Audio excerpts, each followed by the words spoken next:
Hello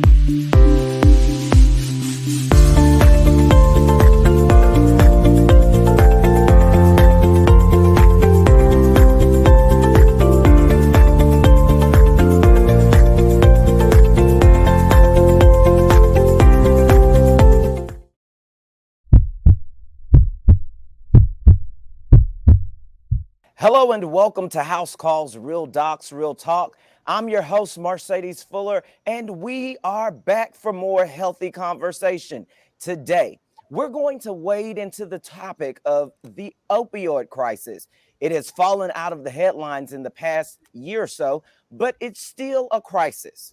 It still accounts for the loss of thousands of lives. And let's see if we can make some sense out of how we got to this point. With me this morning is Dr. Comilla Sasson, Vice President for Healthcare Business Solution Science and Innovation at the American Heart Association, and Dr. Wilson Compton, Deputy Director for the National Institute of Drug Abuse at the National Institutes of Health. Dr. Sasson and Dr. Compton, welcome. So good to see both of you today. Well, it's good to be with you, Mercedes. Good morning. Absolutely. Good morning. Now, Dr. Sasson, the AHA recently released a presidential advisory on opioid addiction. Can you give us an overview of this? Well, Mercedes, it's really become a crisis situation, not just in the last couple of years, but we've been seeing this trend in an increase in opioid overdose deaths. So in 2018, for example, we had almost 67,000 people who died from an opioid overdose death. And so we know that those numbers have actually we're starting to get better, but now they've actually started to get worse again with the COVID pandemic. And people are sad, they're lonely, they're isolated, and we're starting to see those numbers rise. And so the American Heart Association really felt it was important to partner with folks like Dr. Compton from NIDA and National Institutes of Health, and really all different parts of federal and nonprofit sectors to come together to say, how are we going to make an impact over the course of the next few years on this crisis? And so, really kind of the overview of what we've come to is that we need more education for healthcare providers because, again, as an ER doc myself, we're starting to see more and more people coming to access healthcare in different ways. It's not necessarily going to be going to the psychiatrist. It may be coming in to see their primary care physician. So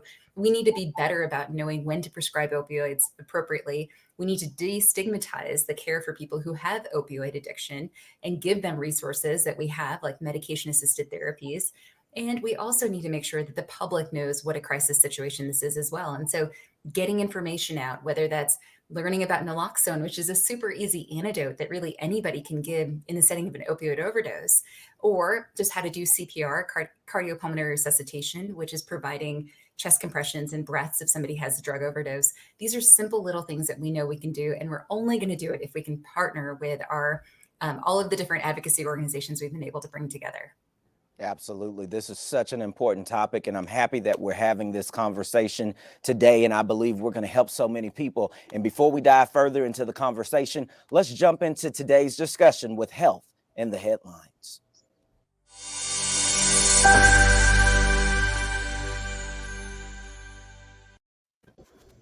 Good health is always newsworthy, so each week we select one current headline that ties back to the topic at hand, and then we ask our experts to respond. This week's entry health from Healthline. The title is 1 in 5 people still use opioids 3 months after surgery. Dr. Sasson or Dr. Compton, are opioids still necessary that long after surgery? Well, it's certainly a major warning sign when people continue their opioids for such an extended period of time. This suggests that they may be misusing them or developing a dependency or a true addiction to their opioids. And that's a major warning sign. I think it's one of the key reasons that we've been so excited to see surgery specialties and other medical professions working on opioid sparing practices. It turns out that we don't need to use opioids for many of the common medical procedure, and that pain control can be just as well done without opioids at times. Thank you so much for sharing that, Doctor, and we totally agree with you on that. Let's get into our main segment to answer viewer questions, because we have a few viewer questions in the queue just for y'all. We call this segment, You Ask, We Answer.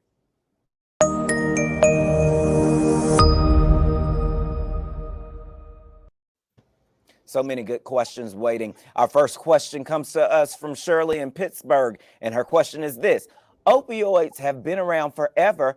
How did this become a crisis situation right now? Well, I think both Dr. Sasson and I will have some thoughts about this. I would say it goes back something like 30 to 40 years ago when there was a real move to do a better job of treating pain in our country. That's a goal for all health professionals and certainly all physicians, to help relieve the suffering that so many of our patients experience. Well, one of the easiest and ways potentially to relieve suffering would be with a painkiller. Opioids are potent relievers of pain. Taking advantage of that desire to relieve pain, there was increased marketing of opioids in the 1990s and egregious marketing practices by the pharmaceutical industry at times, leading to excess and inappropriate prescribing to so many across the country. This excess availability of prescriptions led to many, many people misusing these medications and was strongly associated with the market increases in overdoses that we saw in the early 2000s. Unfortunately, it wasn't just the prescription pills, but it was heroin dealers that found out that there was a huge market of people who had a habit, an addiction to their prescription opioids, and might readily transition to the illegal heroin. Most recently, we've seen synthetic opioids. These are mostly fentanyl-related compounds that are incredibly potent and can produce the devastation because of their potency and their ability to induce overdoses so frequently. That's a quick snapshot of what's been a 30 to 40 year process of getting us into this situation. And now we're working together with all of organized medicine to help us get out of it. Absolutely. Dr. Sasson, did you have any thoughts on this? Well, I think what we're also starting to see is finally a recognition in the medical community that we have to be part of the solution. So, people are going to have pain. If you have a broken bone, if you have surgery, we know that you're going to have pain. And so I always stress the importance of, look, there is a time and a role and a place in therapy for opioids, but having now seen the devastation that can happen when people become addicted to that, what we have now is, I think, stronger rules, kind of protections all around for both patients and for healthcare providers to make better decisions to be judicious about prescribing opioids when they're most needed, and then being able to taper them off and transitioning to other medications like acetaminophen or NSAIDs, which are some other classes of anti-inflammatory drugs like ibuprofen, naproxen, that we know can also be very helpful as well too. So, I think there's that shift of really saying, look, we're going to treat your pain. We also have alternative therapies like acupuncture, acupressure, cognitive behavioral therapy. There's other things that we can give you in our toolbox. It's not just opioids anymore. And I think that's been a big transition for us as a healthcare community. Yeah, absolutely. And, one of the most important things is that we continue to have dialogues just like this. I'm a firm believer that if we see something, we should say something. So now we've seen that this is a problem and we're having these conversations to help address this. Here's another question coming to us from Keith in Pasadena, California. And this is what he wonders: how do opioids work and why are they so addictive? I think that's a wonderful and an important question. Opioids work in our brains, in our central nervous system. They activate multiple receptor systems, but particularly the opioid receptors in our brain that are named for that because there are natural chemicals in our brain that operate on these systems. But the external chemicals, like all the opioid drugs, operate on these same receptor systems. There are multiple subtypes of these receptors. The most important would be the mu opioid receptors. And these are important in reward and reinforcement. So they're the receptors that help shape our behavior. When they get stimulated, we begin to think that that's either pleasurable or important to continue that action. Opioids have a potent role in pain relief too. It's important to keep in mind that they relieve pain that's not just somatic or physical, but they also relieve emotional pain. And so this overlap, this comorbidity of physical and mental pain may be part of the reason that we see opioids being so addictive and habit forming. And I'll just add too, I think we're also starting to see people now finding that maybe their healthcare providers who, are starting to taper them off of their opioids, for example, if they've been on it for a long time, because we have that acute awareness that we want to try to transition people to other options for pain management. What we're also finding is that people are now going to the streets to illicit drugs and getting those the heroin off the streets, or even the synthetics now that like fentanyl, which we know are very potent. And so oftentimes they may not even necessarily realize that they have an addiction to that medication, maybe until we start to taper them and they start needing either more medication, or they need alternative options for getting that same mental and physical pain relief that Dr. Compton had mentioned. And so, I think it's important for folks to know, sometimes, as you guys mentioned, Mercedes, it's that sort of, if you see something, talk about it. And just being aware of this as a potential issue or concern is so important, because again, families, friends are going to be the folks that can help reach out and identify somebody maybe who's struggling with this addiction and doesn't even realize it. Dr. Sasson, you bring up a really important point, which is, in our zeal to reduce opioid exposure, it's important not to abruptly discontinue or stop these medications. People can experience severe withdrawal symptoms, which can be extraordinarily uncomfortable and risky. They will engage in multiple behaviors when they're experiencing these withdrawal symptoms. And so it's important as clinicians that when we recognize that somebody is using too much or using opioids too frequently, that we not stop them abruptly, but we work carefully to help them gradually reduce them and safely reduce them. Absolutely. Here's a question that's coming to us from Lori in Hartford. And Lori wants to know, how has COVID-19 impacted opioid addiction in the U.S.? I think most of us think of this infectious disease epidemic as completely separate from something that involves drugs of abuse like opioids.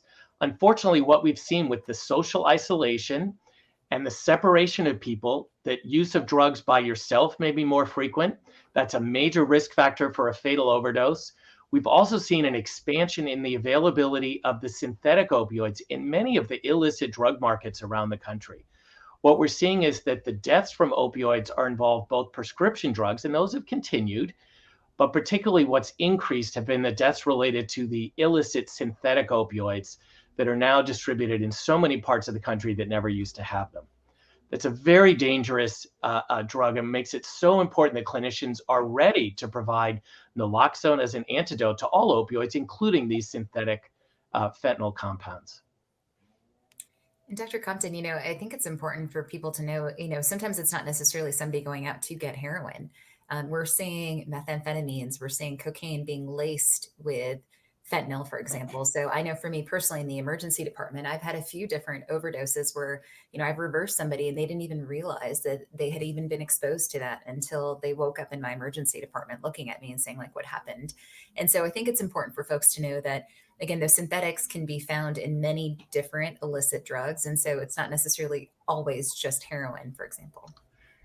Recently, our colleagues at the Drug Enforcement Administration have alerted us to counterfeit pills that are flooding the market in so many parts of the country. So people that obtain what seems to be a prescription medication from an unreputable or unknown source, that means other than from a pharmacy, need to be very, very cautious, because so many of these now contain fentanyl and can be extraordinarily poisonous. As we continue to dive in on our dialogue about addiction, Ruben asked this question: what are some things people can do now if they're struggling with addiction, or if they know someone else who is struggling with addiction as well?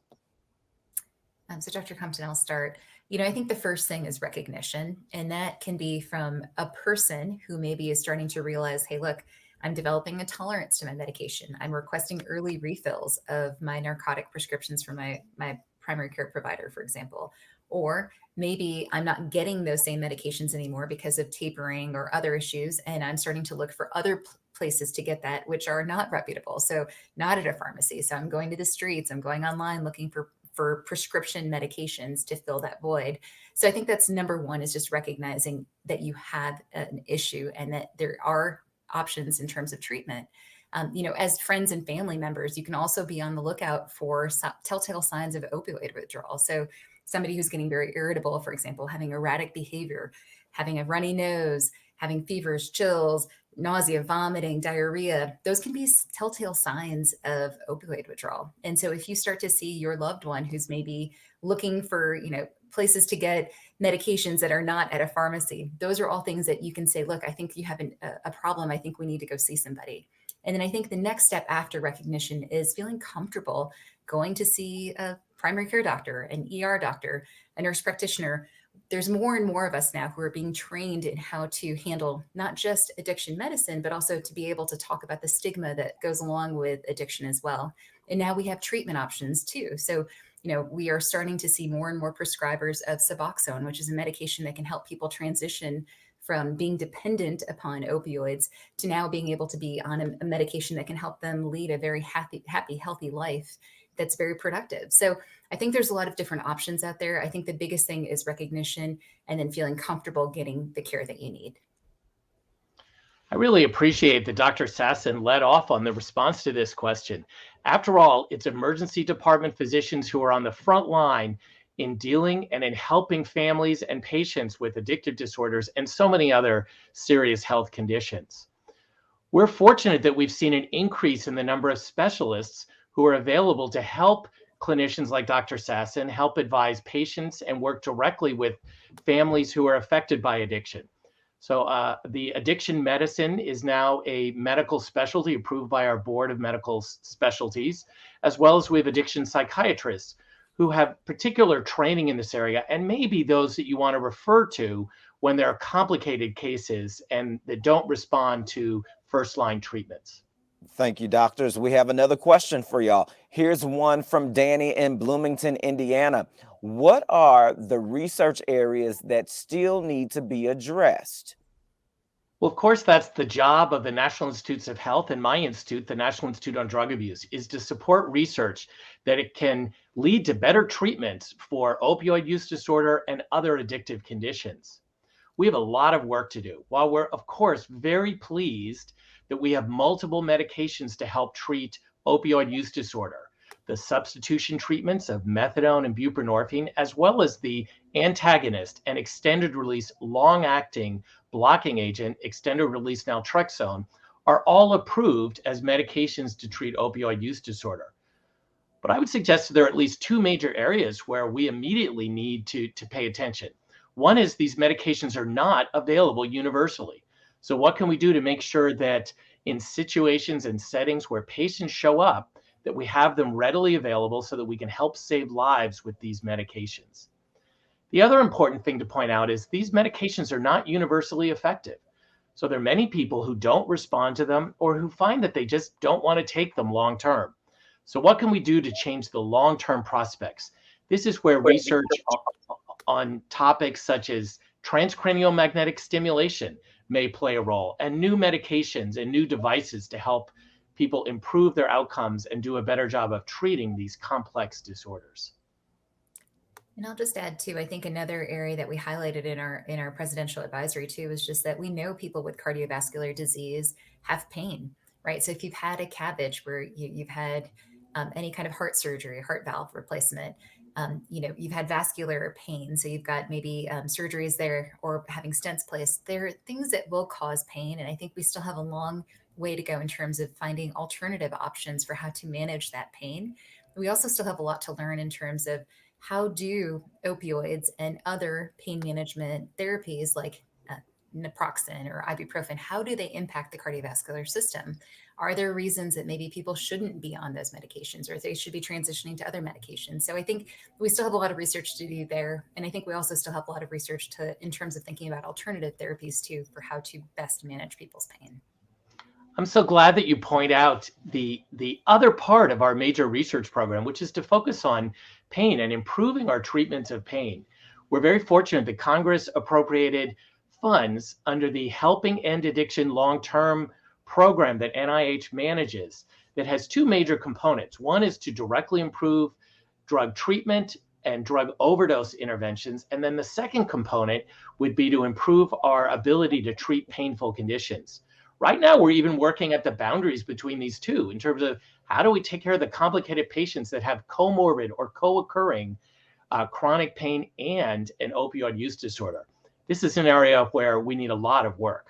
Absolutely. Dr. Zanette, we've touched on some of the resources and I want to go a little bit deeper in that. There's a question that came in from Chris in Cleveland, and he wonders what are the resources available, be it from the federal government or other groups that can help treat substance abuse concerns? Well, I'll say, I know from the American Heart Association's perspective, we have really done, hopefully, a good job of getting information out to the lay public about all of the things that potentially could lead to a drug overdose. So, what do you do if you find somebody who's down, let's say? How do you administer naloxone? How do you do CPR, which is pressing on the chest and giving ventilations or breaths?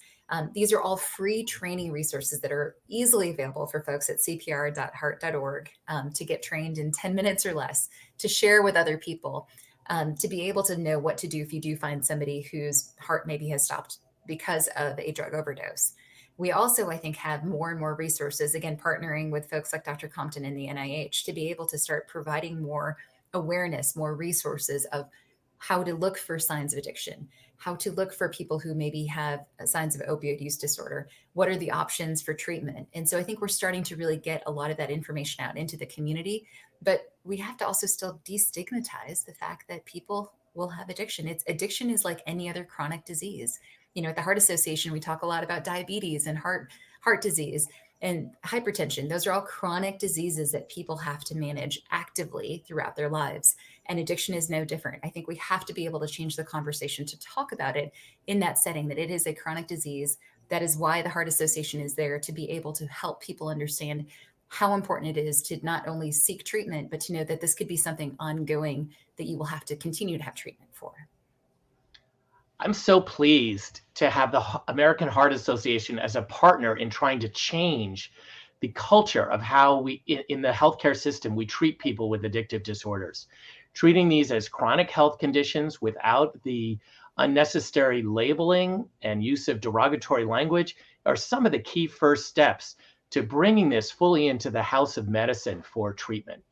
And that's something that the American Heart Association has been one of the leaders in, and I'm very glad to be working with everyone.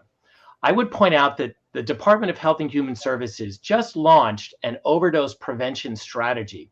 So I encourage people to take a look at some of the materials available online related to the federal overdose strategy that may have some useful information about how we're approaching it in terms of prevention, in terms of treatment, in terms of harm reduction, and in terms of recovery support.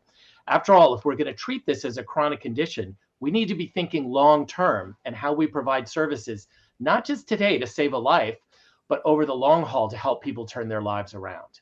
Doctors, I am so excited that there's so much research that's going forth, but I'm excited even the more about all of the resources that are available to help people. Tracy asked this question, and this is our last question in the queue today. What are some practical ways healthcare professionals can change their prescribing patterns?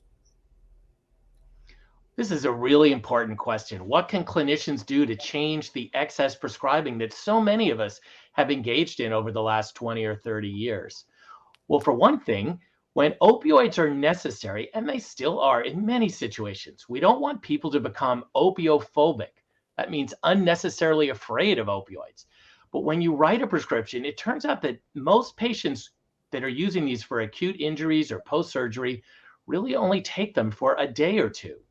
So right-sizing the prescriptions and working with our patients so that they have instructions and the ability to discard their unused medications may go a long way towards reducing the inappropriate availability of these medications in medicine cabinets all around the country.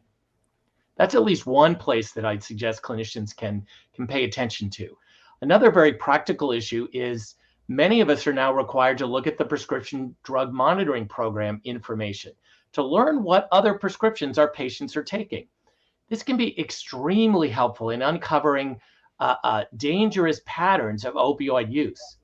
But I would point out that when you uncover a patient who seems to have multiple prescriptions or overlapping prescriptions or really egregious examples of addiction patterns, it's important that treatment be offered, that not be a time simply to say, I won't help you and I won't prescribe your medications, but to engage the patient in a process of bringing them into appropriate treatment for their underlying opioid use disorder. Dr. Compton, I'll just add too. I think I think for me personally as an ER doc, I think I've had to spend a lot more time over the course of the last few years thinking about what are the other ways in which I can manage my patient's pain. And I think we still have a long way to go in terms of thinking about, it's not just a prescription, right? It's not just opioids that are in our toolbox in terms of being able to treat pain. And so, I've personally been looking at battlefield acupuncture with with the VA through training through them. There's other options in terms of thinking about mindfulness, meditation. There's many other ways in which pain can be addressed that are not necessarily pharmaceutical options. And I think that's where, again, clinicians can spend some extra time looking at those different options, getting some additional training and understanding that, we still have a lot to learn. I've been in practice for 17 years and I still learn something new almost every single day on my shift. You bring up a really interesting point around acupuncture. And I'd just like to mention that the Centers for Medicaid and Medicare Services, CMS, recently approved acupuncture as a reimbursable service for low back pain. That represents a real breakthrough in terms of whether patients are able to afford and get access to non-opioid treatments of, in that case, a chronic pain condition. Dr. Sasson and Dr. Compton, all I can say is wow. I thank both of you for taking time to engage in this very important dialogue today. I had no idea that the problem as it pertains to opioid addiction was this pervasive. So thank you so much for sharing your time and your expertise. Is there anything else you'd like to add before leaving us today? Any words of wisdom? Well, I'd just like to say that even though we've seen an increase in about 30%, up to nearly 100,000 persons dying in a 12-month period during this COVID crisis related to opioid and other overdoses, that there is hope and that there are treatments and prevention approaches if only we will have the will to implement them. And I'll just say, don't be afraid to ask for help. We're here to help you. That's our job as healthcare providers and professionals. We are here to help and know that we are going to welcome you with open arms. And that is our job, is to help you get better. Doctors, thank you so much for all that you do. That does it for our show today. Hopefully you have been helped by all of this useful information. And speaking of the useful information, we do this every episode in all of our shows. So you can find any of our previous shows at our YouTube playlist. Please subscribe and make sure that you share all of this useful content with your family and your friends. Until we meet again, take care of yourselves and each other. We'll see you next time.